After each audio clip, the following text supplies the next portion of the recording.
The stories presented in this video are real, but we have changed the characters' names and altered images to protect their identities. The creator of this video is not an investigative officer.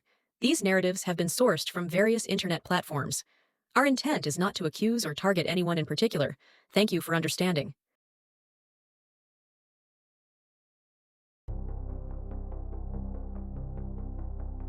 Welcome to True Crime Stories Hub.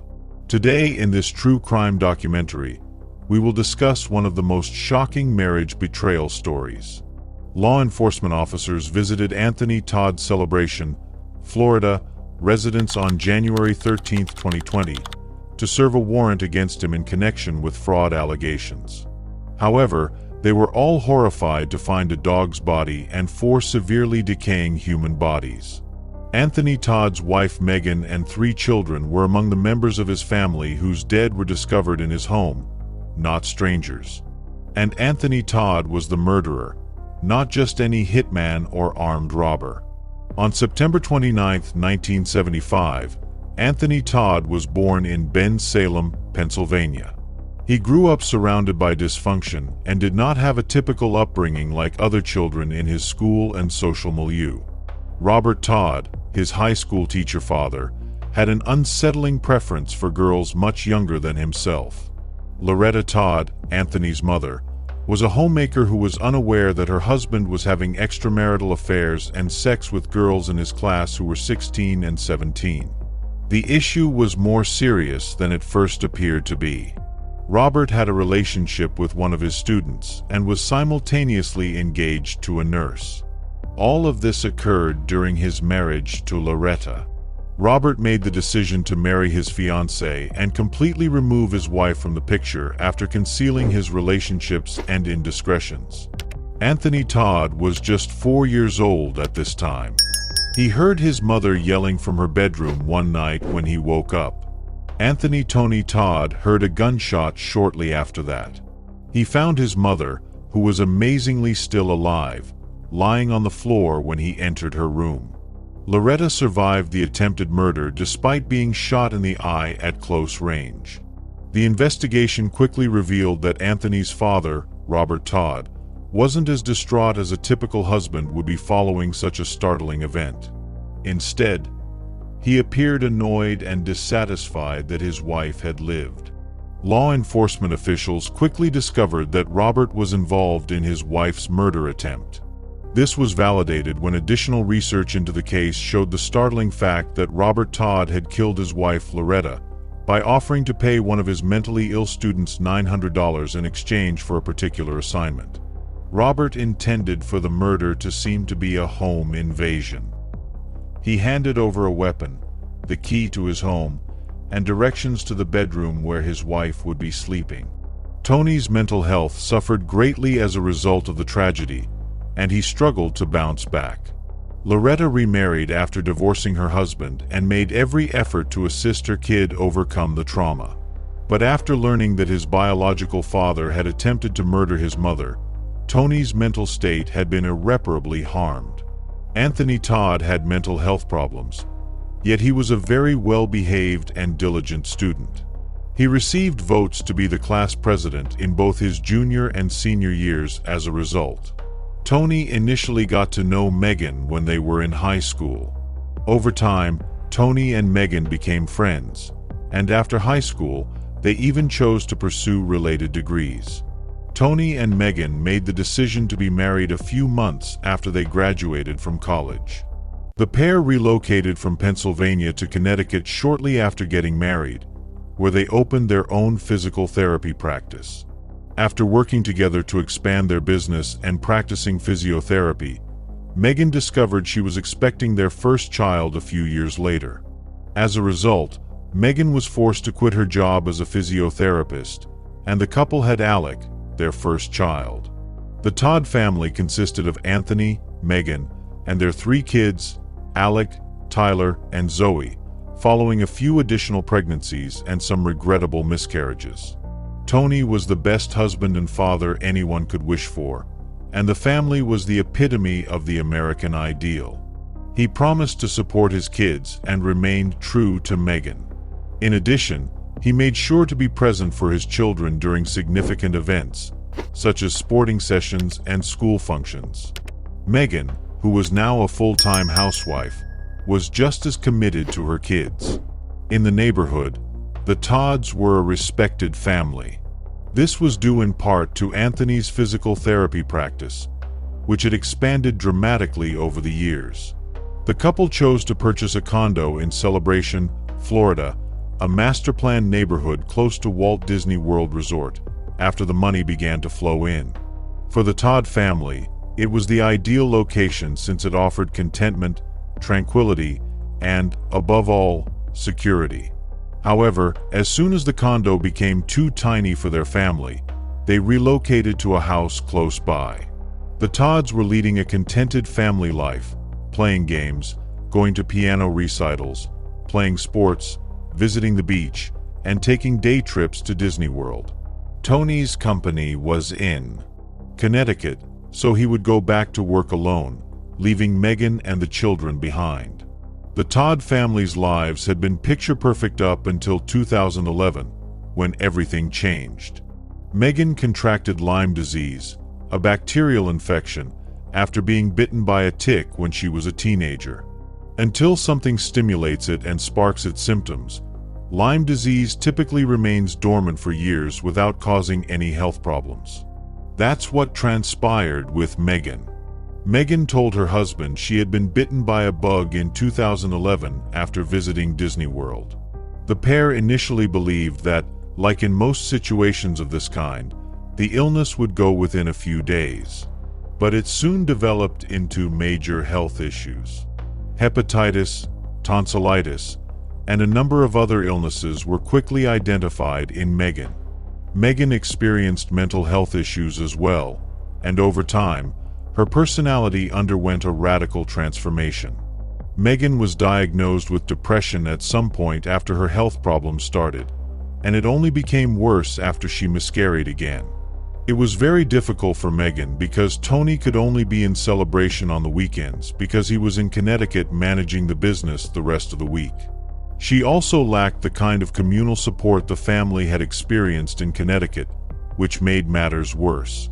Megan believed that Tony's physiotherapy firm was doing very well, but it wasn't at all. That was the only bright spot in the whole situation.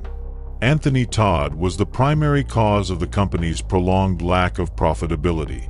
He had been purchasing condos nationwide using corporate cash with the intention of renting them to tourists, but the properties didn't turn a profit as he had hoped, and the majority were losing money.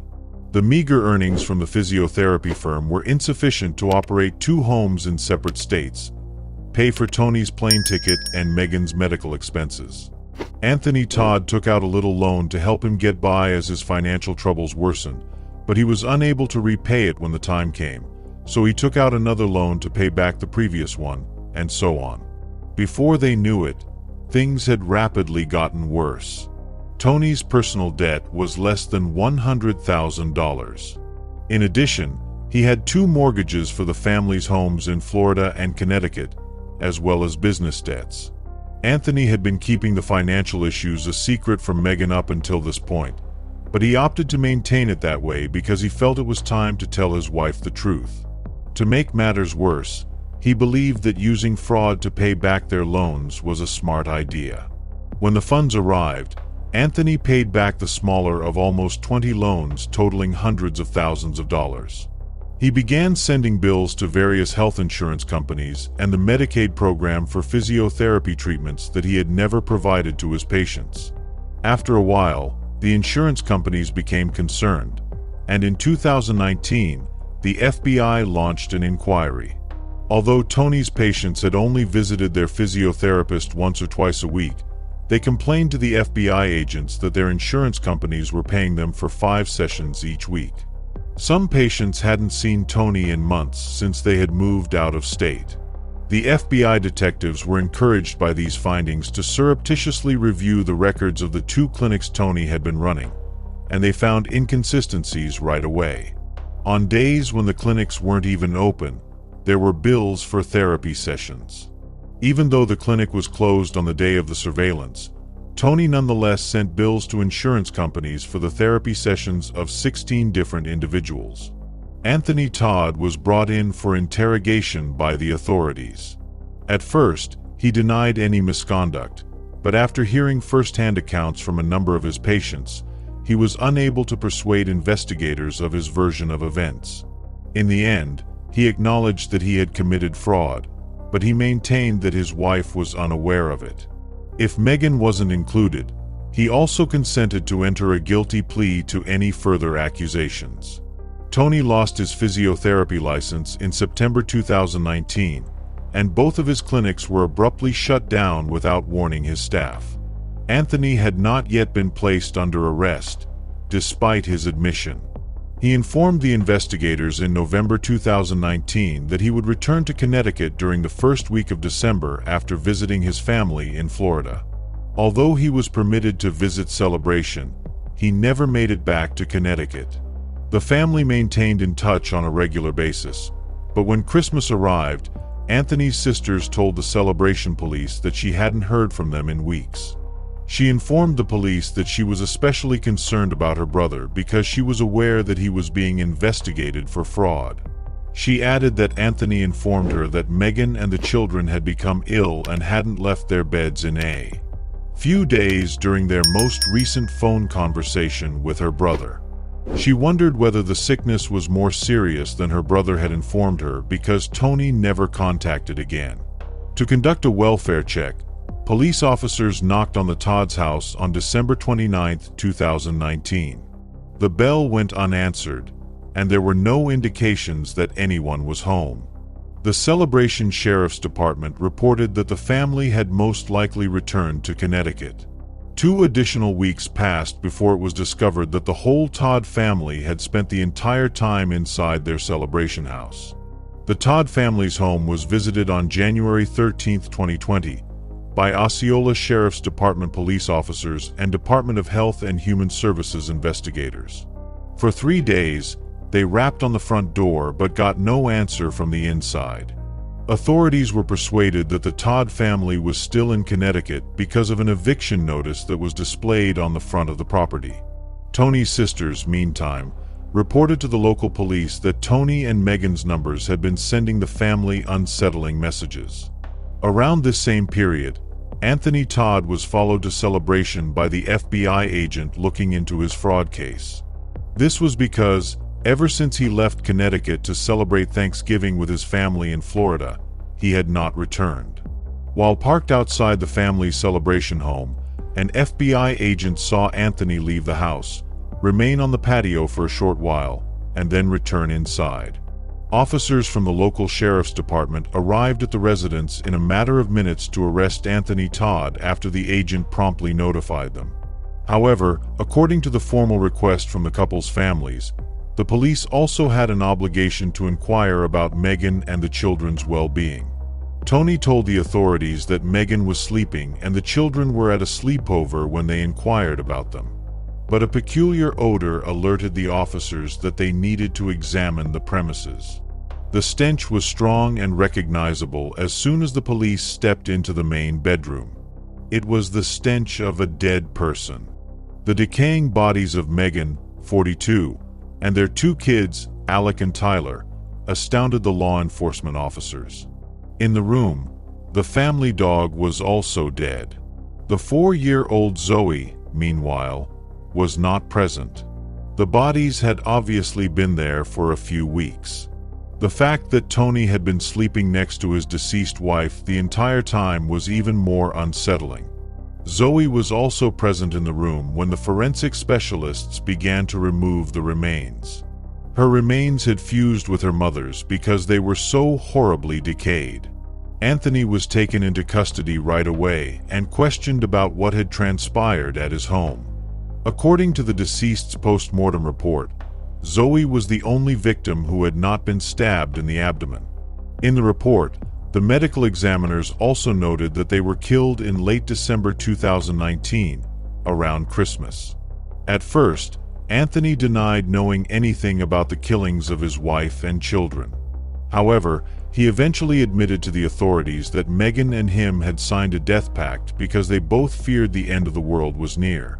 Additionally, he claimed that Megan helped him carry out his murderous plans by breaking into each of his children's beds. He stabbed Alec and Tyler and strangled Zoe. Anthony claims that Megan then killed herself by stabbing herself in the stomach. Prosecutors said they will pursue the death sentence for Anthony Todt's horrific crime after he was charged with 4 counts of first-degree murder. The killer and his confession were in the hands of the authorities.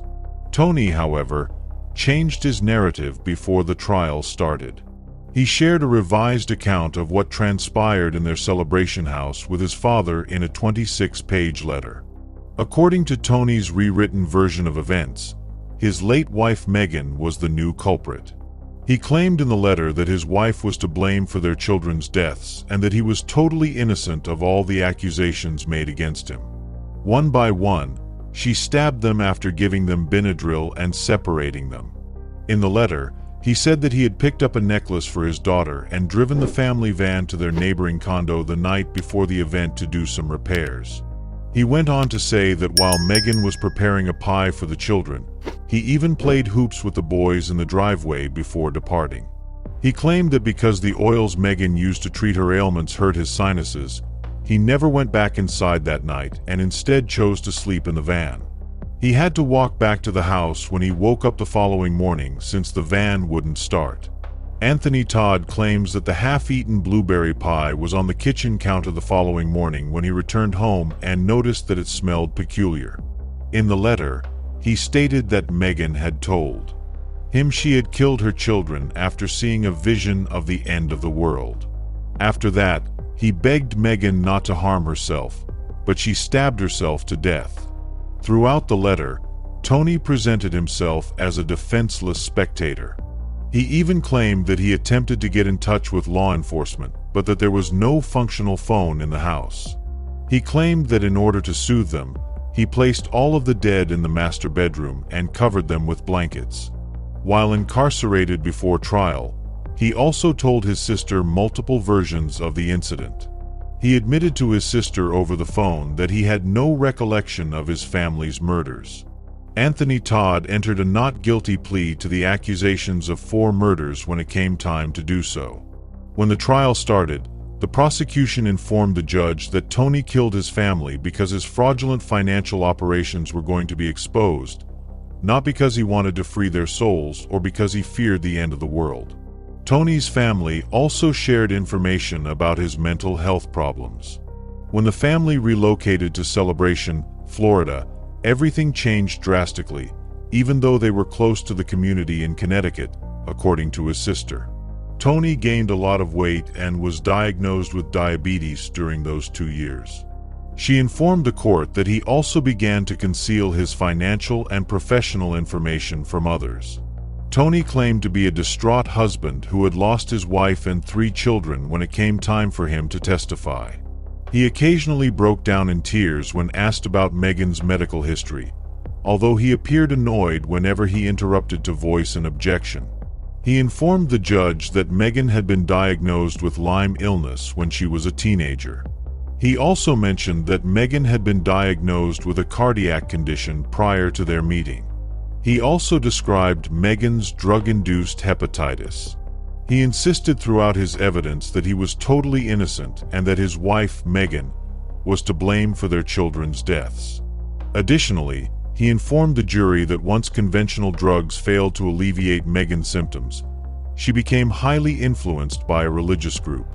Tony claims that after meeting this group online, his wife quickly came to believe that the hereafter was superior since she would be free from all physical and mental afflictions. According to him, Megan frequently used Skype to attend the religious group's meetings, and he occasionally sat with her as well. He claims that Megan was given various prayers to recite in order to assist her with all of her life's issues. Megan, he revealed, had begun to believe in a concept known as family lineage karma burning. She believed that every afterlife was linked to past incarnations and that her family would find redemption by burning their karma in this life, which would lead to their reincarnation into a better one. According to Tony, Megan joined the religious group in order to improve her health and her relationships with those who had verbally or otherwise harmed her. Anthony Todt told the jury the same version of events that he had written in the letter to his father, but he also combined it with the version he told his sister. He claimed he didn't remember making any taped confessions to the police and that he wasn't in the house when the killings occurred. He said that Megan brought him into the room and confessed to killing their children when he arrived home the following morning. He also mentioned that he broke his neck after falling down the stairs and hitting his head on them since he was so horrified by all that had happened. He told the jury that until he woke up in jail, he couldn't recall what had happened next. He claimed to be unaware of the taped confession and to have seen the video for the first time in court when questioned about it. However, in his taped confession, he informed the investigators that he and Megan had planned to kill their children together, and that the children knew they were going to die soon because Megan and he had obtained their agreement before killing them. Surprisingly, however, he denied that he killed the family dog. He also responded to the issue of when he killed his family, which was 2 days prior to Christmas 2019, in the confession that was recorded. He told the jury that he wanted to end his life and be with his wife and kids when he saw them dead. He tried hanging himself numerous times, slit his wrists, and took several doses of Benadryl for that. He expanded on his story by claiming that he called for assistance from the window because his wife had all the phones in the home. He went to a nearby store to purchase a gun and attempt suicide after no one came to his aid. He also disclosed to the detectives the suicide note he and Megan had written together in his taped confession. The note stated that their family had made the decision to take their own lives for a number of reasons. They claimed to be witnessing the fulfillment of the end-of-the-world prophecy and made the decision to forego the anticipated torment, apocalyptic death, and ongoing suffering. Because the ultimate goal was to be together without pain and suffering.